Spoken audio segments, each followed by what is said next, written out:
उत्तर प्रदेश में इन दिनों सीएम योगी आदित्यनाथ अपने बड़े-बड़े फैसलों को लेकर सुर्खियों में बने हुए हैं। मुख्यमंत्री के इन बड़े फैसलों में से एक है नजूल भूमि विधेयक, जो विधानसभा में पास हो गया है। इस बिल में लड़ाई उन जमीनों को लेकर है जिनका संबंध राजाओं के दौर से है। इन जमीनों को लेकर सीएम योगी ने बिल तो बना दिया, लेकिन ये उनके लिए बड़ी मुसीबत बन गया, क्योंकि इसकी वजह से योगी के अपनों ने भी उनसे मुंह मोड़ दिया।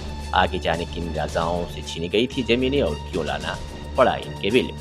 विधानसभा में पास होने के बाद नजूल भूमि बिल को प्रवर समिति को भेजना पड़ा है, जिसकी मांग खुद बीजेपी के प्रदेश अध्यक्ष भूपेंद्र चौधरी ने की थी। बताया जा रहा है कि इस बिल को पास करवाने के योगी के फैसले से कई बीजेपी नेता और सहयोगी दल के नेता नाराज हैं। सहयोगी पार्टी अपना दल यश और इसकी नेता अनुप्रिया पटेल ने भी इसका विरोध किया है।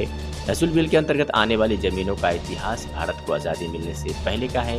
ये उस दौर की बात है जब देश भर में अंग्रेजी हुकूमत को विरोध हो रहा था। तब भारत में कई रियासतें थी। इन पर राज करने वाले कई राजा अंग्रेजों के सपोर्ट में थे, तो कई राजाओं ने एकजुट होकर अंग्रेजों का विरोध किया और क्रांतिकारियों को सपोर्ट दिया।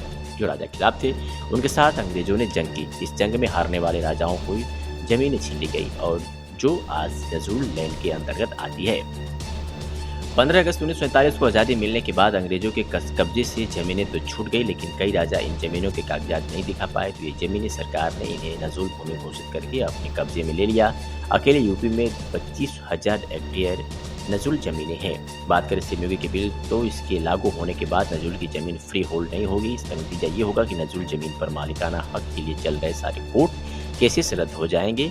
इस जमीन को लीज पर दिया जाएगा, लेकिन लीज बढ़ाने और घटाने का फैसला पूरी तरह से सरकार पर होगा। इस जमीन की लीज की शर्त यह होगी कि इसे सिर्फ सार्वजनिक कार्यों के लिए इस्तेमाल किया जा रहा है।